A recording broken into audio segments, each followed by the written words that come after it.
دگەل درێژبوونا قەیرانان لە هەرێما کوردستانê bi dehan êrîşa bû welatiyan dirûst bûye. Di vê xelekê de ji bernamê derbarîn dê behsê wê çendêkên ka qeyrana darayî ta çend kartêkirin li ser prosa jin înanê kiriye digel me dabin.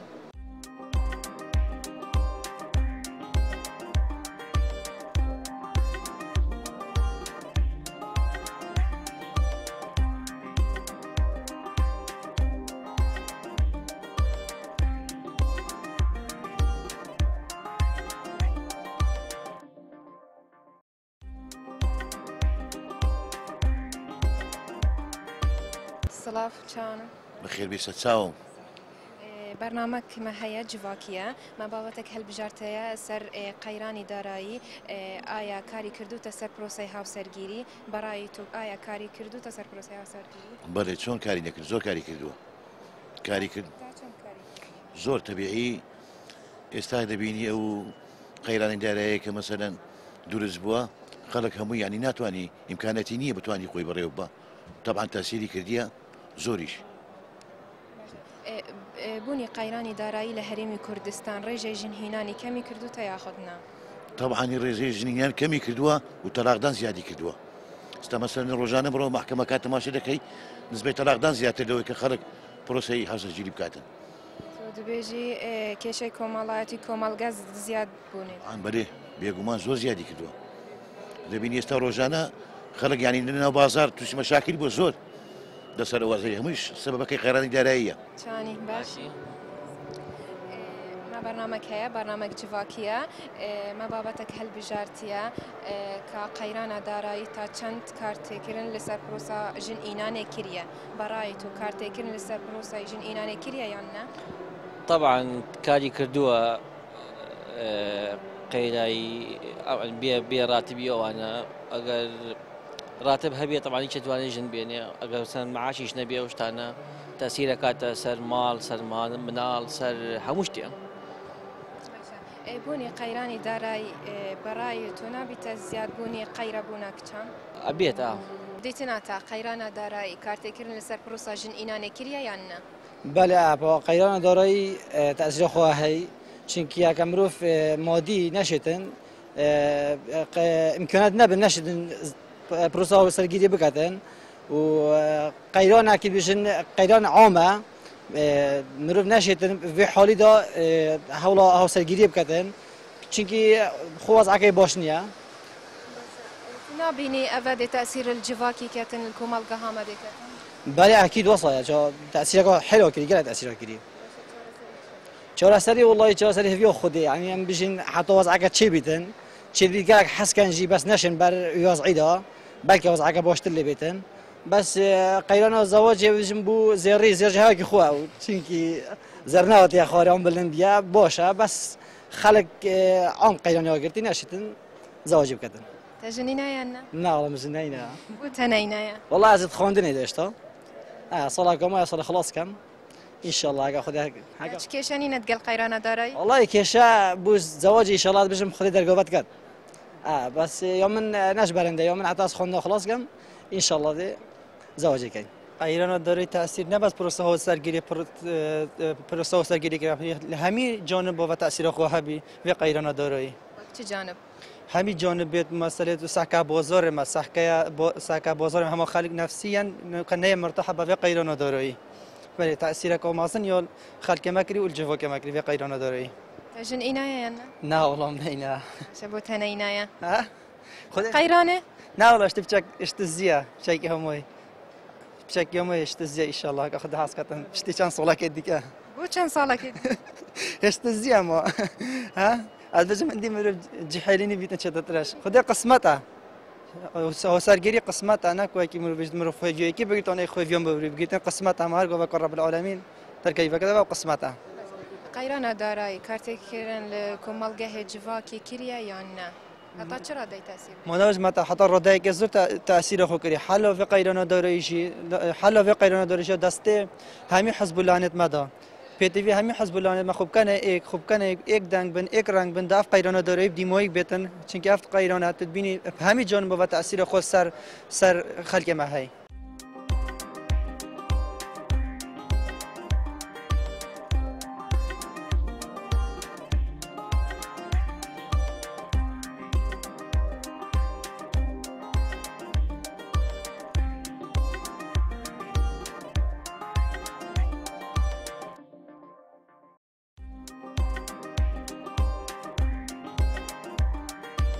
بەڕای تۆ قەیرانی دارایی لە هەرێمی کوردستان کاری کردوتە سەر پرۆسەی هاوسەرگیری؟ بەڵێ زۆریش زۆر سەتان سەد لەوانێت تاسیری کردی گەنجی ئێستاکۆ ناتوانیش کات تا بیانی هەبی گەنجی کورد ناتوانیش کاتن لێکوانە بەڕاتە بوونی قەیرانی دارایی ڕێژەی ژنهێنانی کەمی کردووە یاخودنا؟ بەڵێ زۆریش کەمی کردووە گەنج ئێستا ناتوانین بە ئارەزوی خۆشم بێنیتن ئەوی لە دڵیدا هەیە بیکاتن بۆی کار و کەسابەتی نییە چۆن هاوسەرگێری بکات ئیشێکی نییە چۆن پەیدا بکە هاوسەرگێری بکات. ئەی نابینی قەیرانی دارایی مەترسیەک خستوتە سەر کۆمەڵگا؟ بەڵێ زۆریش کەوتە سەر کۆمەڵگا 4 مانگ 3 مانگ جارێک مەعاش دێت چۆن ناکەوتە سەر کۆمەڵگا زۆریش دەکەوت. تا ژنهێنایە؟ ناخێر ژنم نەهینایە. لۆتە نەهینایە؟ ئەو نەبووی تا قسمەتە هەموو شتێک قسمەتە. یعنی مەسەلەکە بە قەیرانی دارایی نییە؟ قەیرانی دارایش تەئسیر دەکا بەس جارێشتان نەبتە قسمەتش زۆریش تەئسیر دەکە قەیران. بەڕای تۆ قەیرانی دارایی لە هەرێمی کوردستان کاری کردوتە سەر پرۆسەی هاوسەرگیری؟ بەڵێ بە تاکید پێشەشی بە خێرانتان دەکەم خێر من سەر چاوم تەئسیری زۆر کردووە چکە بێ ئیشێوە خۆتان نەزان قەیرانە و ئیش نییە و کاسبی نییە و خەڵکێکی بیانی زۆری شاتوەتە ناو کوردستان ئیتر ئیش کەم بووە وەکو جاران نییە. تا چەند تەئسیرا خۆ هەبووە لە سەدا چەند ڕێژەی؟ بەخوایەتوان برێم لە 180 تەئسیری کردووە زۆریش. بوونی قەیرانی دارایی لە هەرێمی کوردستان ڕێژەی ژنهێنان کەمی کردووە یاخودنا؟ بەخوای زۆر کەمی کردووە چکە گەنجەکە بەخۆی نییە هیچ بخوا بۆ خۆی ناتوانێت بۆ خۆی پارە پێ بکات چۆن ژن بێنێ خۆش دەزانی ژنێنانیش پارەی زۆریە ئەوە زێڕە و ناو ماڵەوە ئیتر لەبەرەوە زۆر تاسیری کردووە بە تاکید. بەڕای تۆ قەیرانی دارایی لە هەرێمی کوردستان کاری کردوتە سەر پرۆسەی هاوسەرگیری؟ بێگومان ئەگەر ئێمە مقارنە بکەین لەگەڵ ساڵانی لە 2010 برێندەکە پێش دەستپێکی شەڕی داعش و هاتنی ئەو قەیرانە داراییە کە بەرەوچی هەرێمی کوردستانی گرتووە بێگومان کاری کردوتە سەر پرۆسی هاوسەرگیری لە هەرێمی کوردستان ئەوەش دەگەڕێتەوە سەر نەبوونی توانای دارایی لەلایەن گەنجەکان بە تایبەتی برن کوڕ و لە هەمان کاتیشدا خواستی ئەو خوشکانە لەسەر مەسەن لەسەر ئەو داواکارێنەی کە هەیتیان زۆری زێر ئەوەش بەشەکە لە قەیرانی دارایی زێر داخواست بکەن زۆر کاریگەریە بێگومان ئەو خوشکانە مەسەن دەکە زۆر کەس هەیە مەسەن دەکە برادەران هاتنە لایەمە لەبەرەوەی کە توانای مەسەن هاوسەرگیریان نییە ئەوەیە کە زۆری مەسەن مەسەن دەکە زۆر داوا دەکەن لە کوڕان کە برندەکە زێریان بۆ بکڕێت. ئەی زیاد داخواست دەکەن زێر ئەی نابیتە قەیرەبوونی کچان زیاد بوونی ڕێژەی قەیرەبوونا کچان؟ طبعا لە هەمان کاتدا ئەوەش تەئسیرێکی خۆی دەکاتە سەڵێ بەڵام لە هەمان کاتدا ئەوەش دەتوانین بگەڕێتەوە ئەوەش لێرەدا دەتوانین بڵێن ئەوەش هەر دیسانەکە دەبێتەوە قەیران و هەروەها کەمی پرۆسی هاوشەرگیری لە نێوان کوڕ و کەسدا. قەیرانی دارایی چ مەترسێک خستوتە سەر کۆمەڵگا؟ بەڕاستی قەیرانی دارایی تەبعاً بێگومان مەترسی هەیە لەسەر کۆمەڵگا ئەگەر ئێمە برن بە قۆڵی بچینە ناو مۆزوعەکە بەڕاستی دەبێتە هۆی زیادکردنی زیادبوونی کاری نەخوازراو کە لە کۆمەڵگا ڕوودەدا ئەویش هەموو لایەش دەگرتو بەڵام ئەگەر بێت و بچینە ناو مۆزوع ئەوە برندەکە زۆرتر کاری جەرایم زیاد دەکە و کاری مەسەلەن بێکاریش طبعاً هەر بەخۆی ئەوەی قەیرانی داراییە.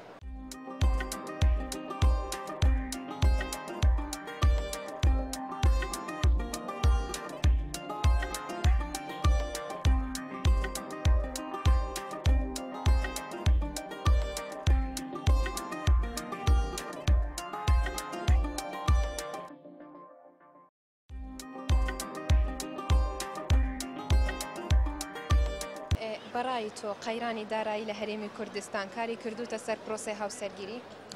بێگومان کاریگەرێکی زۆر خستەوتە سەر پرۆسەی هاوسەرگیری بە شێوەیەکی گشتی کاری لەسەر هەموو لایەنەکانی ژیانمان کردیە وەکو کورد بە تایبەتی ئەوانەی کە بەنیازن هاوسەرگیری بکەنەوە گەنجانە بێگومان کاریگەری کردوتە سەریان. بوونی قەیرانی دارایی ڕێژێک ژن هێنان کەمی کردوتە یاخودنا؟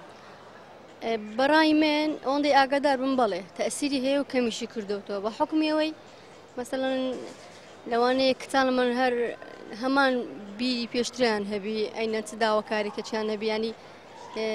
تەئسیر لەوان نەکا و هەر ئەو داوایان هەر بەردەوام بی لەبەرەوە بێگومان تەئسیری. ئامۆژگاری چیە بووان کچان ئەوێن زۆر داواکاری دکەن؟ یعنی ئەگەر ئەو مەسەڵەن ئەو وەزعەشی بەسەردانە هات بە کوردستان من قەت لەگەڵ ئەوە نەبوومانی کچ بارێکی قورس بخاتە سەر ئەو کەسەی کە دەیەوێت هاوسەرگیری لەگەڵ بکات چونکە ینی ئەوەی کە گرنگە لە ژیانی هاوسەرگیری شتی گرنگتر هەیە لەوەی کە تو داوای زێر و پارە و شتی زۆر لەسەر ڕەگەزی بەرامبەرت بکەی بەڕاستی چونکە کە تۆ هاوسەرگیری دەکەی پاشان دەبێ یەک ماڵ پارە و زێر هەمووی هەری بەرامبەرەکەتە ئەگەر هەیبی لە مستەقبەل هەر لە بۆ دەکا ئەو شخصە. داواکارم و هیوادارم ینی ئامۆژگاریم بۆ ئەوان ئەوەیە کە ینی بە هیچ نەوەک بە تایبەتی لەو زرفە بیر لە زێری حەقی خۆیانە هەموو ئافرەتێک حەزیلەیە کە زەواج دەکا زێری هەبی ماڵی هەبی ینی شتی جوان هەبی بەڵام بە ئەوەش بینە پێشتاوی خۆیان کە لەبەر ئەو زروفە ینی ئەو ئەرکە قورسە نەخەنە سەرشانێ و کەسێکە خۆشیان دەوێت دەیانەوەی هاوسەرگیریان لەگەڵ بکەن ئامۆژگاریم بۆیان ئەوەیە. سڵاو سلااو کاتە باش. ئێمە بەرنامەکمان هەیە جیواکیە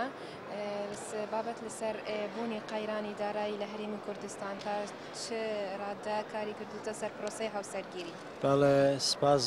بۆ کەناڵەکەتان بابەتێکی زۆر جوانتان هەڵبژاردەوە کە ئەمڕۆ پێویستە هەمووی کۆمەلگاکەمان بزانێت کە قەیرانی دارایی و نەبوونی ئیشوکار لە وڵاتەکەماندا هۆی ئەوەی بۆ گەنجەکانمان لە پرۆسەی هاوسەرگیریدا بکشێنەوە واتە ئەو پرۆسەی وەک کارێکی ترسناک کە ئێمە هاوسەرگیری بکەم تووشی قەیران دەبم هیچ ئیشوکارێکم نییە هیچ مەعاشێک نییە کرێ زۆرە لەوەی دووربینەوە کەواتە قەیرانی دارایی کاریگەری یەکەم بۆ لەسەر پرۆسەی هاوسەرگیری کە دووربینەوە لەو بابەتە دووربوونەوە لە پرۆسەی هاوسەرگیری واتە دەکا کە کۆمەڵگایەک بەرەو دواوە بچێ کۆمەڵگایەکە هاوسەرگیری تێدا نەبێ کە نەوەکانی دوا ڕۆژمان نێنا ناو ئەرسەی جامعە وا دەکا کە ئێمەژە و کۆمەلگامان پێشکەوتوو نەبێ لە هەر بوارێکەوە لە بواری سەنعەتەوە لە بواری علمەوە لە هەر بوارێکەوە بڵێ کەواتە ئێمە دەکۆتاییدا ئەوە دەڵم قەیرانی دارایی کاریگەرێکی ئەسڵی بۆ لەسەر پرۆسەی هاوسەرگیری کە گەنجەکانمان ئەوە زۆر بەترسناک دەوێتنە ئەو پرۆسەیە بکەن و بۆ لای ناچن چۆن پشتیوانیشی ماڵیان نێ چون ئەوەی بەڕوون نابینن دەگەڵ ئەو ئیشوکارە. بەڕای تۆ زیادبوونی بوونی قەیرانی دارایی ڕێژەی زیادبوونی قەیرەبوونی کچان نەکردووە؟ 100% ئەوە هەم لە کچەکانەوە هەم لە گەنجە لاوە کوڕەکانمانەوە کە کوڕەکانمان ئەو پرۆژەیە و قەیرانەیە کە ئێستا هانا دەبن بۆ وڵاتانی دەرەوە دەچن بۆ وڵاتەکانی دیکە پەنا بۆ وڵاتێک دەبن کە لەوێ قەیرانی دارایی و ئیشوکار هەیە تا بتوانن لەوێ خۆ تەئەمینکەن و لەوێ پرۆسەی هاوسەرگیری بەجێ بگێرن بەڵێ زۆر وایە کە لەو پرۆژە قەیرەکچەکان دەبێتە هۆی کچ بمێنێتەوە کوڕەکانیش لە وڵاتی خاک و نیشتیمانی خۆیان بەجێ بێن و ڕوودە وڵاتانی دەرەوە بکەن. تۆ هاوسەرگیریت کردووە؟ بەڵێ. پێش قەیرانیان من بۆ خۆم وڵا دەبێتە پێش قەیرانەوەتە 5 ساڵ هاوسەرگیریم کردەوە. هیوادارم کە کوردستانەکەمان بگەڕێتەوە کوردستانی 5-6 ساڵ لەوەی پێش کە هەمووی جیهان چاوی لە کوردستان بوو هەمووی وڵاتان داهاتن لە کوردستان ئیشوکاریان دەکرد ببۆ مەکۆی خۆشی ببۆ شۆنێکی ئازاد شۆنێکی سەربەست هیوادارم کە کوردستانەکەمان بگەڕێتەوە کوردستانی جاران. دیتناتە هەبوونا قەیرانە دارایی لە هەرێما کوردستانێ تا چەند کارتێکردنا خۆ هەیە لەسەر پرۆسە ژن ئینان؟ بێگومان بۆ هەبوونا قەیرانە دارایی لە هەرێما کوردستانێ شێوەیەکی گشتی تاسیرا خۆیان سەر تمامە هەرێما کوردستانی هاتیێکردنێ تایبەتیژی سەر ژیانە هاوسەرگیری و ژیانە هاوسەرگیری ناوبەرە ژن و مێرەدا کو تاسیرەکە خۆی هەی تا ڕادێکی بێگومان بەری چێبوونە بێ قەیرانێ هەی تا ڕادێکی زۆر ناوبەرە ژن و مێرە ئەنی خۆشیێک هەبوو گەرمیەک هەبوو بەلینۆکە گەل چێبوونە بێ قەیرانێ تاسیرا خۆیان چێکری تا سەدێ 6 ئەس دێ بێشم تا سەدێ 6 ئەو تاسیرا خۆیان هەی کو ناوبەرە ژن و مێرە کچەک ڕاست بوو احتیمالە هەندێک جارە خێزان یان خود ئانژێن هەندێک پێداویستی و پێویستیە احتیمالە سەر زەڵامی نەشێتن گەل وی قەیرانیدا بۆ بینتە جێ وی حالەتیدا هەندێک لەوانە ببتە دروستبوونە کێشە و ئاریشە ناوبەراواندا ئەوەش خۆی لە خۆدا تاسیرا خۆیان هەی سەر جوواکە هەبوونە قەیرانە دارایی بدیتناتە ڕێژە ژن ئینانێ کێم کردە یان نا بێگومان تاسیرا خۆر سەر ژن ئینانێژی یا هاتیەکردنێ بەرین و کە احتیمالە ئەگەر چینێ گەنجە ڕوو کرد بە ژن ئینانێ ڕێژەیەکی زۆر بەڵام گەل بێ قەیرانێ ڕێژە یا کێم بووی ئەویش احتیمال ببتە هۆی زیادبوونە ئەو کچێن کو نەشوکیری ماڵادا بمینەوە بەر وەختی بسەن گەنج احتیمالە نەبوونە مثلەن مارە بیتە هەر شتێک بیتن کو نەشێن ئەو پێداویستی و ئەو متەضەرباتێت بۆ کچ خوازیتن لشکوڕی نەشێتن جێبینیتن تەژن ئینایە؟ بەڵێ پێش چەند ئەڤە بۆ 4 هەیڤاچیتن من ژیانە هاوسەرگیم ناپێک ئینای قەیرانێدا تا پێکی بەڵێ ئەرێ وەڵا بەس ئەلحەمدولیلا بهاری کاریا خودێ ئێمەزان و گەل هەمی تەڤایە جوواکێ حەمدولیلا مشیە بێکەم و کورتی ئەس ژیانە هاوسەرگیریە پێبینم حەمدولیلا چەند داخوازا چەند زێڕی کردن بزانین کە تەسیر لە تەکریە قەیران یان خودێ ڕاستی چەند داخواز کرد مهن بۆ کرد ڕاستی من 35 مسخال بۆ کردن 35 مسخال بۆ کردن و بەلێ ئەس نەجودامە گەل ماڵا داکو بابێت خۆمە پرۆسەی هاوسەرگیری پێویستی بە پارەکی باش هەیە ئەو فترێش کە قەیران دارێنێ 180 گەنجەکانی کوردستان بە عام هەنەی خۆیان دوور خستەوە لە پرۆسی هاوسەرگیری ڕویان لە هەندەران کردووە لەبەرەوەی داواکردنی ئەو ئافرەتەی کە ئەو یان ئەو کچەی داوای دەکەی متتەڵەباتی زۆرە زێر ماڵی بەتەنێ ئەوەش خانی بەکرێ بگرە بیتەوە زیادبوونی قەیرەبوونی کچان قەیرەبوونی کچان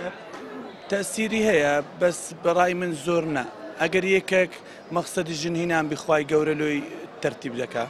لۆ جێبەجێ دەکا ئەگە یەکێک بە مەقسەدەکی پاک بستە پێش لۆ ئەو کچەی بە تەسەوری من قەیراندا تەسیری هەیە بەس ئەگەر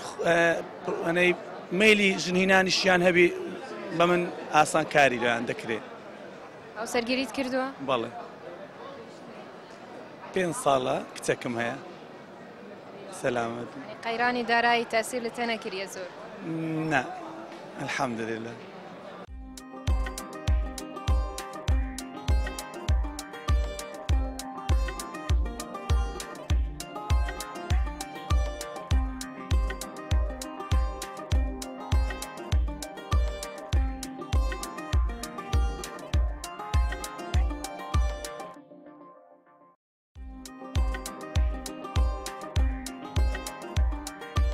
دیتناتە هەبوونا قەیرانە دارایی هەرێما کوردستانێ تا چەند کارتێکردنا خۆ هەیە لەسەر پرۆسە ژن ئینانێ بەتاکید قەیرانی دارایی نەک تەنها کاریگەری هەیە لەسەر پرۆسەی زەواج بەڵکو لەسەر زۆربەی سێکتەرەکان کاریگەری هەیە بەڵام کە زەواج ئەمە بەتاکید گەنجێک دەوێت کە زەواج بکە بەوەی ئەو قەیرانە دارایی هیچ کارێکی دەست ناکەوێت لێرە چۆن زەواج بکات تاکید ئەو زەواجی دوا دەکەوێت کاری دەست ناکەوێت چ لە لای کچەکە چ لە لای با بڵێن هەم کوڕەکەش کاریگەری بە تاکید کاریگەری هەیە بەهۆی ئەوەی کە پرۆسەی زەواجیان دوا دەکەوێت یاخۆت ناتوانێت پرۆسەی زەواجەکە ئەنجام بدات ئەمە کاریگەریەکانن. ئەف چەندە نابێتە ڕێژەی زیاد بوونا قەیرەبوونا کچان؟ بە تاکید ئەمە کاریگەری لەسەر کچانی شەیە چونکە تو ئەگەر کچێک کە گەشتە تەمەنی خۆی کە بۆ زەواج ئەو کوڕە ئەو گەنجانەی کە دەیانەوێت زەواج بکەن بۆهۆی ئەو قەیرانەوە یاخۆت ناتوانن شوێنێک بۆ خۆیان یاخۆت کارێک سەرەتا ئەوانەی کە ژن دێنن سەرەتا دەبێت کارێک بدۆستنەوە ئەنجە دوایی زەواج بکەن ئەگەرە و کاریان دەست نەکەوت بۆهۆی ئەو قەیراندارایی ناتوانن زەواج بکەن کەواتە لێرە قەیرانی کچیش زیاد دەکات ئەمەش کاریگەریی زۆری دەبێت لەسەر کۆمەلگا ینی ئەمەش تەسیری خۆی هەیە قەیرانی دارایی لە ڕووی لە هەموو ڕوویەکەوە کاریگەری کردوتە سەر با بڵێن چێ گیان چێ پیر هەموو لە هەموو تەمەنەکانەوە کاریگەری خۆی هەبووە. بەڕای تۆ قەیرانی دارایی لە هەرێمی کوردستان کاری کردوتە سەر پرۆسەی هاوسەرگیری؟ بەڕاستی پێشەوەی جوای پرسیارەکەت بدەمەوە سپاسی بەڕێستان دەکەم و تەلەڤیزیۆنەکە کە هەستان سەبارەت بە ئەو بابەتەی کە زۆر گرنگە بۆ گەنج و لاوەکانی خۆمان ئیحتیمامی پێدەن زۆر سپاس. بەڕاستی ئەگەر بمانوێت لەسەر مۆزوعی قەیرانی دارایی قسە بکەین لە هەرێمی کوردستان ئەوە بە تێر و تەسەلی وەختێکی زۆری دەوێت هەموو بابەتەکان هەموو بەشەکانی ژیان لە هەرێمی کوردستان تووشی قەیران بووینە و بە تایبەتی ئەو گەنج و لاوانەی کە بە تەمای هاوسەرگەرینە بە تەکید کاری کردوتە سەری بەڵام ئەوەش نابیتە سەبەبی ئەوەی کە کچ و کوڕەکانمان بە یەک نەگەن لەو حاڵەتەی دەتوانین هەندێک ئاسانکاری بکەین وەکو بۆ نمونە مەسەلەن کچ هەیە داوای زێڕی نەکە کوڕ بە هەمان شێوە ئەو مەسئولیەتەی لەسەر نابی کە ئەگەر پارەی نەبی بتوانی زەواجیش بکە ئەگەر پارەی بەو شێوازەی نەبی بەڕاستی ئەگەر هەردوو لە ئیتیفاقکەن لەسەر بابەتەکان دەتوانن هاوسەرگیری پێک بینن بەڵام بە تاکید قەیرانی داراییش سەبەبە لەبەوەی کە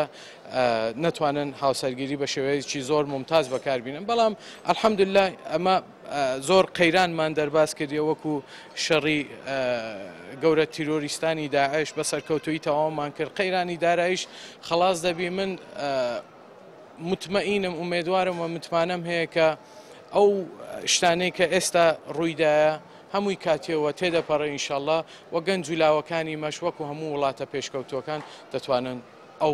قەیرانە دەرباز کەن و